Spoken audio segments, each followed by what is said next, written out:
যেই ইউনূসকে সারা জীবন বঞ্চনার মুখে রাখতে চেয়েছিলেন হাসিনা, সেই ইউনূসই হয়ে উঠেছেন দক্ষিণ এশিয়ার সবচেয়ে প্রভাবশালী একজন নেতা।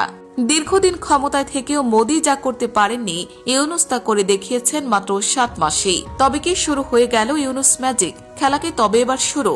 গত বছরের সেপ্টেম্বরে জাতিসংঘের সাধারণ অধিবেশনে ভারতীয় প্রধানমন্ত্রী নরেন্দ্র মোদীর সাথে ড মোহাম্মদ ইউনূসের সাইডলাইন বৈঠকের কথা ছিল, কিন্তু ভারত সরকারের পক্ষ থেকে নানা অজুহাত দেখিয়ে সেই বৈঠকটি বাতিল করা হয়।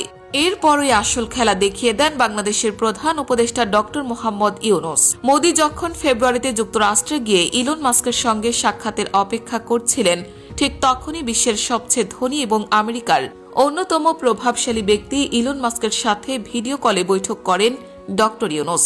মোদির বৈঠকের মাত্র কয়েক ঘণ্টা আগে এমন খবর প্রকাশ্যে আসার অর্থটি স্পষ্ট। বাংলাদেশ তার কূটনৈতিক অবস্থাকে দক্ষিণ এশিয়ার গণ্ডি ছাড়িয়ে বিশ্ব পর্যায়ে নিয়ে যাচ্ছে। এরপরই আসে আরও বড় চমক। মার্চের শুরুতেই চীনের প্রেসিডেন্ট শি জিনপিং ঘোষণা দেন তিনি বাংলাদেশের প্রধান উপদেষ্টা ড মোহাম্মদ ইউনূসকে আনুষ্ঠানিক সফরের জন্য আমন্ত্রণ জানাচ্ছেন এবং তাকে নিয়ে আসতে পাঠানো হবে বিশেষ বিমান। শুধু চীনই নয়, মে মাসে ড ইউনূস যাচ্ছেন জাপানে, আর জুন মাসে তার সৌদি আরব সফরের গুঞ্জন ছড়িয়েছে।